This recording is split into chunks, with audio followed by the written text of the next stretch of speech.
नमस्कार, मैं हूं शरद द्विवेदी और बहुत स्वागत है आपका उस खास कार्यक्रम में जिसका नाम है बोलो बोलो मुंह तो खोलो। जी हाँ, युवाओं पर केंद्रित एक और कार्यक्रम, एक और पेशकश और युवाओं की एक ऊर्जावान टीम मेरे साथ यहाँ मौजूद है। हमारे खूबसूरत से प्राकृतिक दृष्टि से सुरम्य, थोड़ा भारी शब्द है हिंदी का लेकिन बड़ा सुंदर शब्द है। इस वातावरण में, इस एटमॉस्फेयर में हमारे साथ कुछ युवा मौजूद हैं और विषय गंभीर है सर। विषय ये है कि बर्नआउट, युवाओं में बर्नआउट सिंड्रोम बहुत तेज़ी से बढ़ रहा है। बर्नआउट का मतलब अपनी जिम्मेदारियों को ना कैपेबल होने की वजह से, उनको ना संभालने की वजह से तनाव के चरम पर पहुंच जाना, डिप्रेशन, चिड़चिड़ाहट, झुंझलाहट। और अब तो ये स्थिति है कि जो एक रिपोर्ट कह रही है, जो अभी 3-4 दिन पहले ही छपी है, समाचार माध्यमों में देखी गई है, उसमें कहा गया है कि युवा न शादी करना चाहते हैं, बड़ी संख्या में ऐसे युवा हैं, उस स्टडी में दावा है, ना वो कोई जिम्मेदारी लेना चाहते हैं, अपने पेरेंट्स की जिम्मेदारी भी नहीं लेना चाहते हैं और अपने करियर को भी वो ठीक से संभाल नहीं पा रहे हैं और अपनी पढ़ाई लिखाई में भी फेल हो रहे हैं, इसलिए कि बर्नआउट सिंड्रोम है। आज इसी पर हम बात करेंगे कि इससे कैसे निपटें और भारत, मध्य प्रदेश, छत्तीसगढ़, यहाँ युवाओं की क्या स्थिति है। तो चलिए मिलते हैं हमारी टीम से। सबसे पहले सोनाली शुक्ला, आप अपना परिचय दीजिए। मेरा नाम सोनाली शुक्ला है। मैं सरोजनी नायडू नूतन महाविद्यालय BA तृतीय वर्ष की छात्रा हूँ। मैं लोक प्रशासन से अपना ग्रेजुएशन कर रही हूँ। बहुत बढ़िया, बहुत शुभकामनाएं जी। प्रिंसिका। जय हिंद सर, मेरा नाम प्रिंसिका सिंघई है और हाल ही में मैं BA इन साइकोलॉजी कर रही हूँ नूतन महाविद्यालय से। बहुत बढ़िया, शुभकामनाएं आपको भी। नमस्कार सर, मेरा नाम प्रज्ञा सिंह है और मैं BSc द्वितीय वर्ष की छात्रा हूँ नूतन महाविद्यालय से और एक शुरुआती लेखिका भी हूँ। शुरुआती लेखिका, इस शब्द से मैं बहुत चौंका हूँ, तो मैं आपसे बहुत अच्छे अच्छे शब्द सुनने के लिए बिल्कुल तैयार हूँ। तो ये बड़ा एक खूबसूरत शब्द सुना मैंने, शुरुआती लेखिका। देखिए कितना प्यारा शब्द इस प्यारी सी बिटिया ने हमारे बीच में रखा है। बहुत अच्छा लगा मुझे आपकी ये बात सुनकर। चलिए तो पीछे की पंक्ति की तरफ चलते हैं। सिद्धेश, आप अपने बारे में बताइए। प्रणाम सर, मेरा नाम सिद्धेश खिरवड़कर है जी। मैं अभी the Bhopal school of social sciences से समाज कार्य में स्नातकोत्तर कर रहा हूँ। बहुत बढ़िया जी। नमस्कार सर, मेरा नाम आकाश मिश्रा है। मैं पीपल्स यूनिवर्सिटी से बैचलर ऑफ डेंटल सर्जरी की पढ़ाई कर रहा हूँ। बहुत बढ़िया, शुभकामनाएं जी। नमस्कार सर, मेरा नाम भूपेंद्र सिंह ठाकुर है और मैंने विगत वर्ष में विश्वविद्यालय से स्नातक में BA किया है। जी सर, और अभी वर्तमान में सर सिविल सर्विसेज की तैयारी कर रहे हैं। वेरी गुड, बहुत शुभकामनाएं उसके लिए भी। हम आरंभिक लेखिका की तरफ बढ़ते हैं। बहुत सुंदर शब्द का परिचय दिया प्रज्ञा ने। प्रज्ञा, आप किस तरह देखती हैं, क्योंकि आप एक लेखक भी हैं, आपके भीतर एक राइटर भी है, किस तरह आप देखती हैं, क्योंकि ये जो सर्वे जिसकी मैं बात कर रहा हूँ, इसमें 81 से लेकर 97 के बीच में जन्मे लोग भी हैं, जो 40 साल और उससे कुछ अधिक हो सकते हैं, और एक जेन जी जिसको कहा गया, जनरेशन जी जिसको कहा गया है, ये जनरेशन है जो 1997 से लेकर 2000 के बीच में जन्मे बच्चे हैं। तो आप भी मेरे ख्याल से उसी जनरेशन की प्रतिनिधि हैं। आप कैसे देखती हैं, क्योंकि ये जनरेशन टाई नहीं बांध पाती है, ऐसा रिपोर्ट में कहा गया है, कपड़े प्रेस करना इनको नहीं आता है। क्या बर्नआउट सिंड्रोम, आप भी इससे परेशान हुई हैं कभी? तनाव मुझे हमेशा, जैसे कि हर युवा को होता है, उसी प्रकार मुझे इस तरीके से हुआ कि जब मैं अपना गोल जो निर्धारित किया है उसे पूरा नहीं कर पाई, तो इस उद्देश्य से, अपने उद्देश्य को ना पाने के कारण मुझे तनाव हुआ। पर उस तनाव का समाधान भी मैंने निकाला कि क्या कारण आपका क्या गोल था? छोटे छोटे गोल थे मेरे कि अगर कोई प्रतियोगिता है तो उसमें मुझे विजयी होना है। ये छोटे छोटे गोल से आगे बढ़ती हूँ। प्रेशर आपने ऐसे ही लेना शुरू कर दिया? जी जी। और अभी इस टेंडर एज में आपने, अभी तो BA सेकेंड ईयर में हैं आप, और अभी से इतना प्रेशर कि आना तो नंबर 1 है। क्या है, मन में एक हम अपनी मानसिकता बना लेते हैं, स्वयं को चरितार्थ कर लेते हैं कि हम आने वाले समय में स्वयं को इस तरीके से देखना चाहते हैं जी। तो वर्तमान में जिस स्थिति में हम चल रहे हैं, तो मेरा मानना है कि उस स्थिति को मैं जीतते हुए चलूं।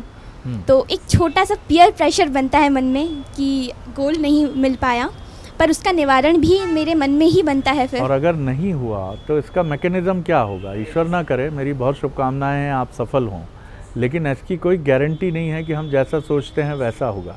तो उससे निपटने का मैकेनिज्म है आपके पास? जी सर। चलिए मैं उस पर आऊँगा, लेकिन आप लोगों ने बहुत बड़े ऊंचे लक्ष्य तय किए हैं शायद। हमारी पीढ़ी की तुलना में। सिद्धेश, आप क्या जोड़ेंगे?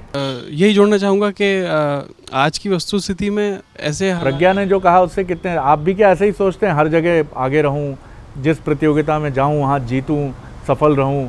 मतलब अगर थिएटर में हूं तो शाहरुख खान जैसा कैलिबर हो, क्रिकेट खेलने जाऊं तो विराट कोहली हो, इस तरह का सोचते हैं?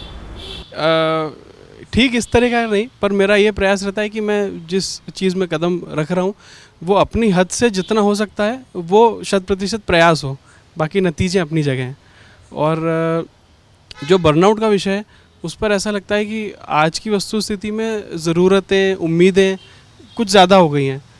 आपकी जो पहले की पीढ़ी यानी आपके मम्मी पापा हैं, उनकी तुलना में आपका तनाव अधिक है कि कम है? अमूमन अधिक है, और उसका शायद मुझे कारण यह लगता है कि कोई भी चीज़ हो उसको एक इस दृष्टिकोण को देखने का एक सकारात्मक भी तरीका है, नकारात्मक भी है, कि इतनी शिद्दत से पहले वाली पीढ़ी यानी हमारी वाली जो पीढ़ी आपके मम्मी पापा की पीढ़ी थी वो ज़्यादा पॉजिटिव थी। जी, वो ज़्यादा उनका आउटलुक पॉजिटिव था। जय गुरु, तो हमने बात निकाल ली, नेगेटिव हो आप लोग हैं ये माने एक हद तक, और उस नेगेटिविटी का कारण समाज में आज ज़्यादा भी है, उसके भी कुछ कारण आपके ऊपर प्रेशर भी अधिक है, सफल होने का दबाव अधिक है आपके मम्मी पापा की तुलना में, और ये चीज़ आपको ज़्यादा नकारात्मक बनाती है।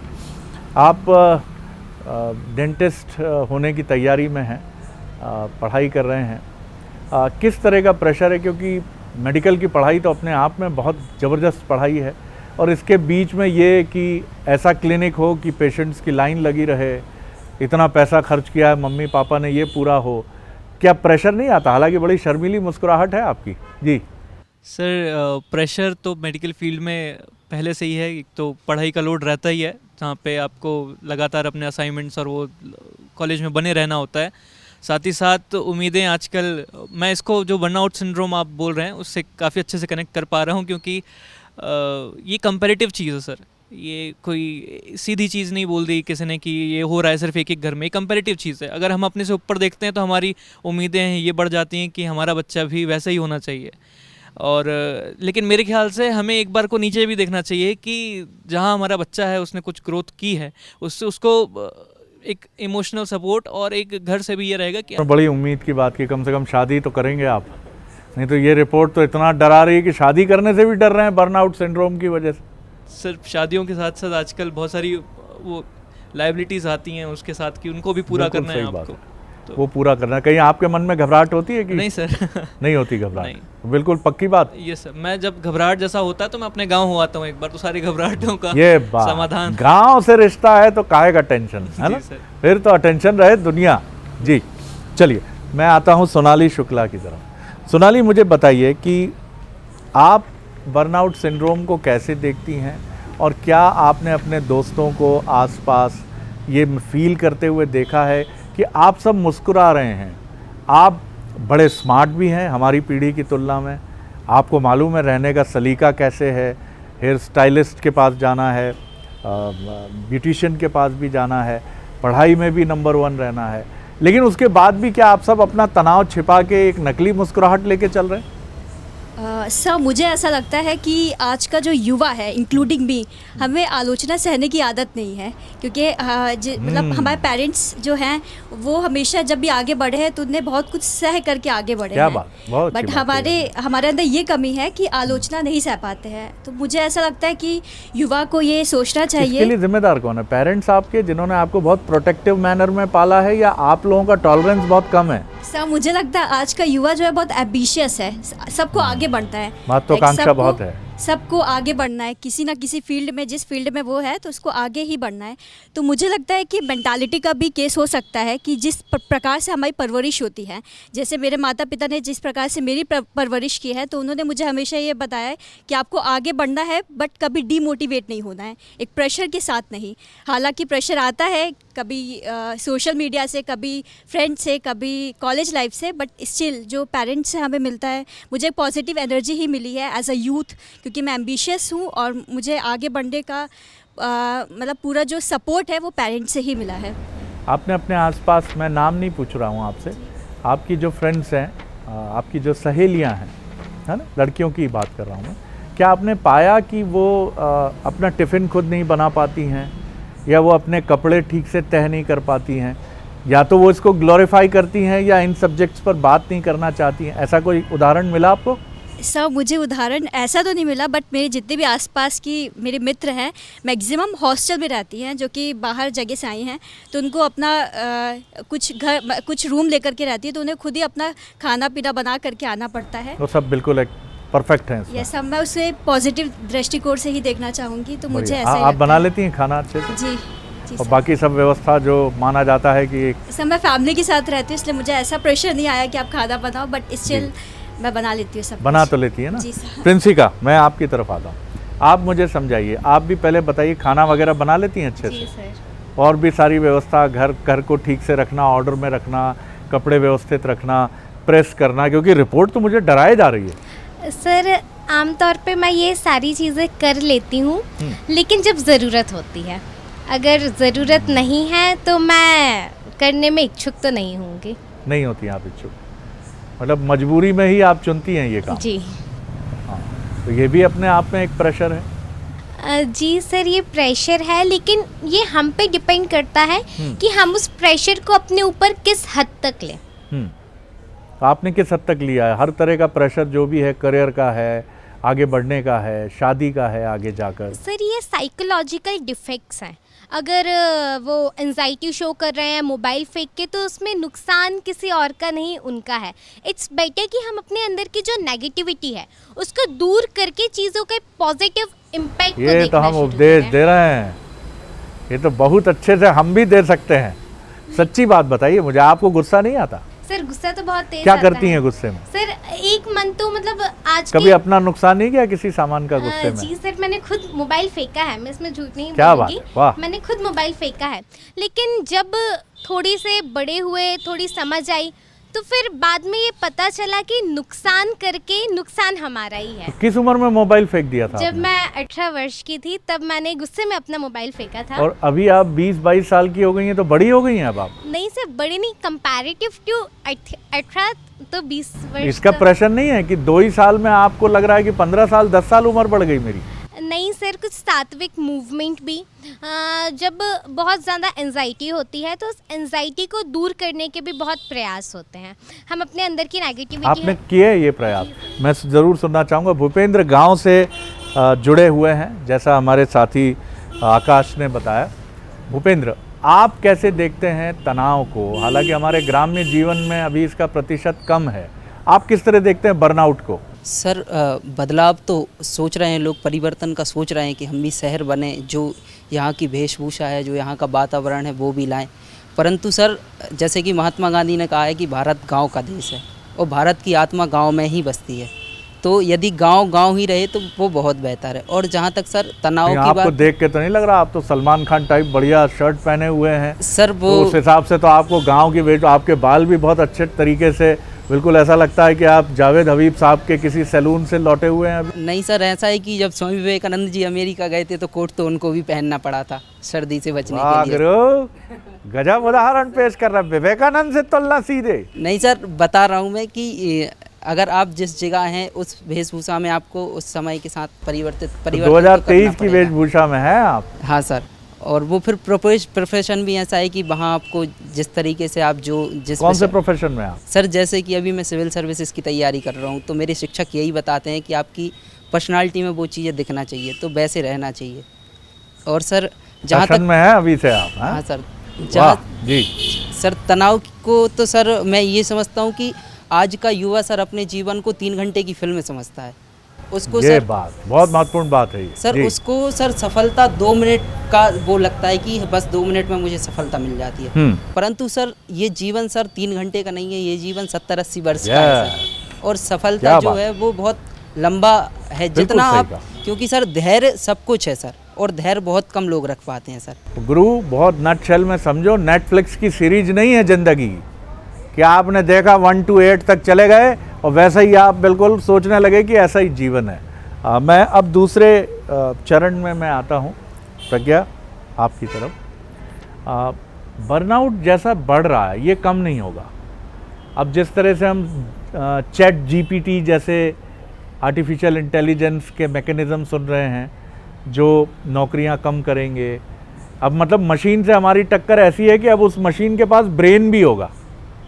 तो बहुत तेज़ी से टेक्नोलॉजी बदल रही है, हर 6 महीने में मोबाइल टेक्नोलॉजी बदल जाती है, कंप्यूटर बदल जाता है। ऐसे में आपको भी क्या ऐसा कभी लगता है कि हम बहुत थक रहे हैं, बूढ़े हो रहे हैं, तो इससे निपटें कैसे? अब हम इस पर बात करते हैं। क्या क्या अपने भीतर भाव रखे हैं? परिवर्तन को अपनाते हुए चलना एक सबसे पहला सुझाव होगा। लेकिन मुझे एक 21-22 साल की लड़की की कमेंट चाहिए, निबंध लेखक नहीं चाहिए मुझे। ऐसा कई बार हुआ है हाल ही में, जब कहते हैं कि इंटरनेट नहीं चल रहा है तो एक छोटा सा तनाव उससे भी बनता है मन में कि इंटरनेट नहीं चल रहा है, हम अपने सोशल मीडिया के कॉन्टेक्स्ट से बात नहीं कर पा रहे हैं।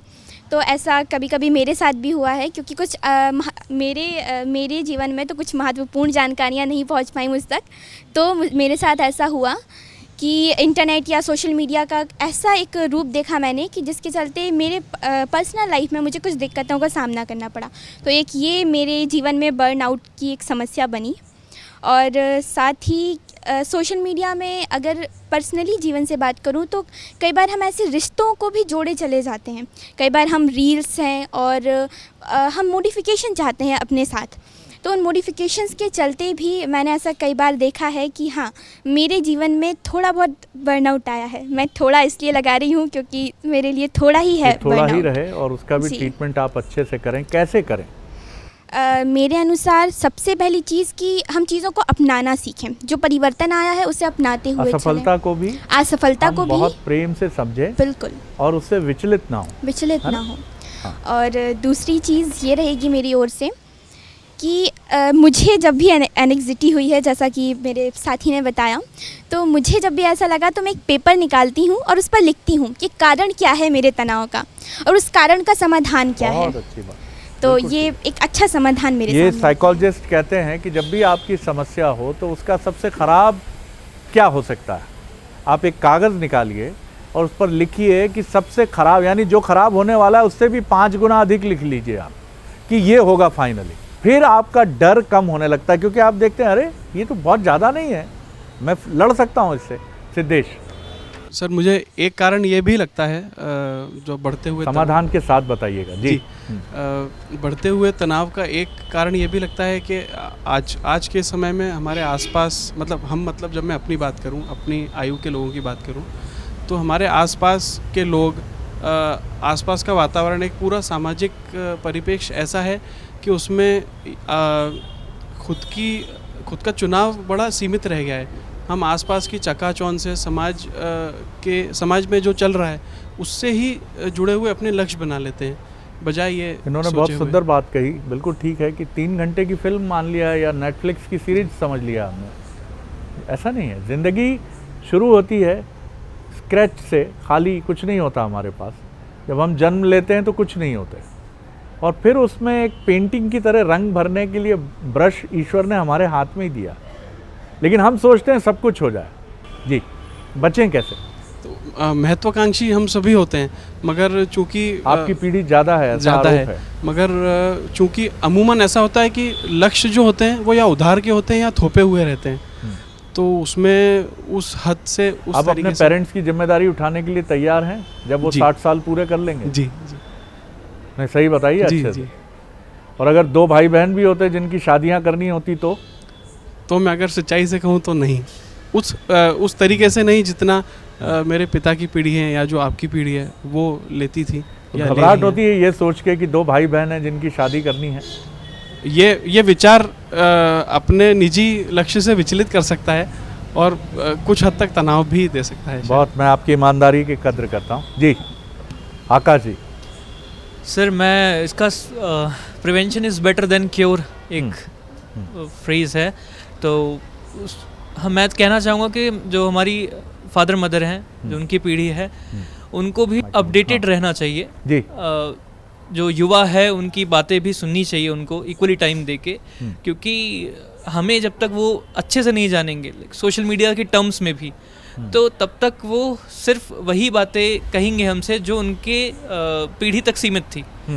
तो उससे एक गैप, जनरेशन गैप जो आप कैसे बचते हैं जब ये ख्याल आता है कि इतने पैसे गांव से पिताजी ने भेजे हैं, मैं भोपाल में पढ़ रहा हूँ और स्मार्ट भी दिखना है, स्मार्ट डेंटल चिकित्सक भी होना है, दंत चिकित्सक भी होना है, और ऐसा क्लिनिक भी बनाना है या ऐसे ऑर्गेनाइजेशन में काम करना है जहाँ बहुत नाम हो, पैसा हो, तब रातों की नींद गड़बड़ तो नहीं होती कभी? हाँ, मुझे सस्पेंस वाली मूवीज पसंद हैं, तो अच्छा। उसमें कुछ भी स्क्रिप्टेड होता है, बहुत बढ़िया उत्तर है, क्या बात है। तो उसमें कुछ भी स्क्रिप्टेड होता है तो मज़ा नहीं आता। हाँ, तो मेरे जीवन भी मैं उसी तरीके से देखता हूँ कि हाँ। अगले मोड़ कब होगा तो ट्विस्ट होगा। गजब तो मैं जवाब खड़े दिया। होके वाह वाह। राज की बात कह दूं तो जाने महफिल में फिर क्या हो।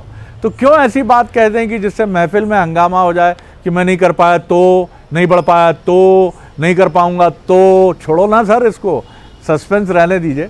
जी प्रिंसिका। मेरे हिसाब से जो मॉरल साइंस है, हमको बचपन से मॉरल साइंस पढ़ाया तो जाता है, लेकिन वो सिर्फ एक सब्जेक्ट के नाते ही बिल्कुल सही पढ़ाया कह रही जाता हैं, है। बिल्कुल। मॉरल साइंस में सिर्फ रेक्टिफिकेशन हो गया है।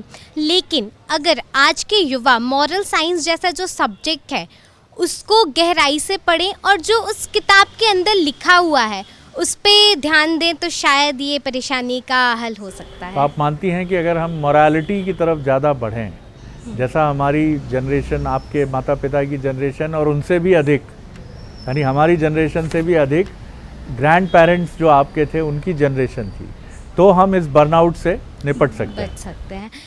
आज का जो युवा है वो रिलीजन, स्पिरिचुअलिटी, इन सब से दूर भागता जा रहा है। लेकिन अगर हम थोड़ा सा इन सारी चीज़ों के अंदर जाएं, हम इन सारी चीज़ों जैसे हम कह सकते हैं कि मेडिटेशन, इन सारी चीज़ों का प्रयास करें तो एक चीज़ शायद मुझे बड़ी ये- ईमानदारी से बताइए जी। कि अगर आपसे मैं कहूँ, सोनाली से भी कहूँ, प्रज्ञा से भी कहूँ और पीछे बैठे हमारे युवा साथियों से भी कहूँ कि बरगद पीपल के पेड़ के नीचे बैठ के ढोलक मंजीरों के साथ रामचरितमानस का पाठ करना, तैयार होंगी? या आपको ये कहना है कि मैं मेडिटेशन कर रही हूँ और विपश्यना में जा रही हूँ, वो पसंद है ज़्यादा? सर मैं अपना कहूँ तो मुझे तो मेडिटेशन और मैं हूँ स्पिरिचुअल, तो मैं इस चीज़ के तो हाँ, सपोर्ट लेकिन में हूँ। रामचरितमानस में ऐसा लगेगा पीछे चले गए। हाँ, वो कह बाप रे। सकते हैं, लेकिन ज़रूरी थोड़ी है कि हम रामचरितमानस का अभ्यास करके ही अपना भगवान के प्रति Very लगाव good। दिखा सकें। क्या जवाब दिया आप? सोनाली। सर मैं बात करूंगी सोशल इंटरेक्शन की, क्योंकि आजकल जो यूथ जो डेटा आया है और यूथ जो एक अलग ही मुझे लगता है सामाजिक तौर पे अलगाव होता जा रहा है, क्योंकि पेरेंट्स से बात नहीं करते, वो समय नहीं दे पाते, तो शायद उसका प्रेशर, क्योंकि मुझे लगता है ऐसे कोई माता पिता नहीं होंगे जब हम अपने पेरेंट्स से कोई परेशानी बताएं और वो हमें उल्टा प्रेशर दे दें। लाइक वो हमें हमेशा सपोर्ट खूबसूरत करते बात। हैं। वाह। ऐसा मैं अपना बताऊं तो मेरी बचपन से आदत है, जब से मैं स्कूल से अभी कॉलेज तक मैं आती हूँ घर पे, मम्मा को सब बताती हूँ कि सुबह में स्कूल में बहुत ये अच्छी हुआ, बात है, बहुत अच्छी टीचर ने ये कहा। तो मुझे लगता है हमें पेरेंट्स से कनेक्ट होना चाहिए। दोस्त बनाइए ना उनको। हाँ, उन्हें दोस्त की तरह ट्रीट कीजिए, दोस्त की तरह रहिए। तो ये मेरा सुझाव होगा कि हमें अपने पेरेंट्स से ज़्यादा अच्छा कोई नहीं सोच सकता हमारे लिए। और वो और जो प्रेशर चाहे जितना ही बड़ा हो, वो हमेशा प्रेशर को कम कर देते हैं। ये बात अलग है कि प्रेशर उनकी तरफ से भी आता है, पर उनसे बातचीत करने के बाद वो प्रेशर भी कम हो जाता है। आप लोगों से मिल के बात करके बहुत अच्छा लग रहा है मुझे कि बहुत अच्छे पॉजिटिव और बहुत कई चीज़ें तो मैं सीख रहा हूँ। जी भूपेंद्र। सर मेरा ये मानना है कि जहाँ तक यदि हम सर हमारे महापुरुषों की जीवनी पढ़ें, जैसे कि रामचरितमानस ले लो, आप गीता ले लो, और जो भी महापुरुष हुए हैं, विवेकानंद तक, अभी तक जो भी महापुरुष हुए हैं, तो जब हम उनके जीवन को पढ़ते हैं सर, तो हमें समझ में आता है कि हमारे जीवन में कुछ परेशानी नहीं है। वो किसी ने लिखा है, वो हिंदी फिल्म का मशहूर गीत भी है कि दुनिया में कितना गम है, मेरा गम कितना कम है। तो जब तक सर आप ये पूरी गुरु बातें तो नहीं है सर? नहीं सर, जब तक आप इस दुनिया को नहीं समझोगे, तब तक आप आप आपने समझ पढ़ोगे लिया दुनिया को? नहीं सर, हम बस प्रयासरत हैं और इनको पढ़ने का प्रयास करते हैं। जब भी समय मिलता है तो अध्ययन करते हैं सर। और plan A, plan B, plan C तैयार है सर? मुझे ये लगता है प्लान ए ही रहना चाहिए, और यदि प्लान बी आप बनाएं भी कभी, तो ये बनाना चाहिए कि प्लान ए कैसे सक्सेस करें हम। यदि आप प्लान बी की ओर जाएंगे तो मेरे सर कहते हैं कि यदि आप किसी भी कार्य नहीं, ये आपकी बात है, सर की बात है? नहीं सर, वो मतलब सर जो ज्ञान मिलता है वो तो गुरु से ही मिलता है जी, उसको अंगीकार हमें करना पड़ता है। तो वो कहते हैं कि किसी भी कार्य को आप कर रहे हैं और यदि आप उसमें 99% भी हैं तो आपके फेल होने के चांसेस 100% हैं। क्या बात है, क्या बात। लेकिन इसका भी प्रेशर आएगा नहीं सर, कि प्लान ए अगर बी रखना है तो ये रखो कि ए कैसे सक्सेस हो। इतना पीयर प्रेशर? नहीं सर, प्रेशर तो ऐसा है कि मैं सर रामचरितमानस से बहुत सीखता हूँ, और तुलसी बाबा ने लिखा है कि प्रेशर तनाव को चिंता भी बोलते हैं सर, तो उन्होंने बहुत अच्छी लाइन लिखी है कि चिंता हाँ सर जो होना है वो बहुत सुंदर है, बहुत सुंदर है। बहुत आनंद आया आप सभी से बात करके। सिद्धेश ने भी बहुत ईमानदारी से कहा कि बेचैनी घबराहट है, लेकिन हम इससे लड़ेंगे और जिम्मेदारियों को निभाएंगे। उस हद तक तो नहीं निभा पाएंगे जितनी हमारे पेरेंट्स ने या ग्रैंड पेरेंट्स ने निभाई है, लेकिन फिर भी हम तैयार हैं, आगे बढ़ेंगे और लड़ेंगे। कम से कम भारत में तो मुझे लगता है कि बर्नआउट से निपटने का मैकेनिज़्म हमारे इन युवा बच्चों के पास ऑलरेडी मौजूद है। ये लड़ेंगे और अच्छे चमकते हुए चेहरों के साथ, सफलता के साथ सामने आएंगे। बोलो बोलो मुंह तो खोलो में इतना ही। अगली बार एक और एनर्जेटिक टीम के साथ, नए सब्जेक्ट के साथ आपसे फिर मिलेंगे। नमस्कार।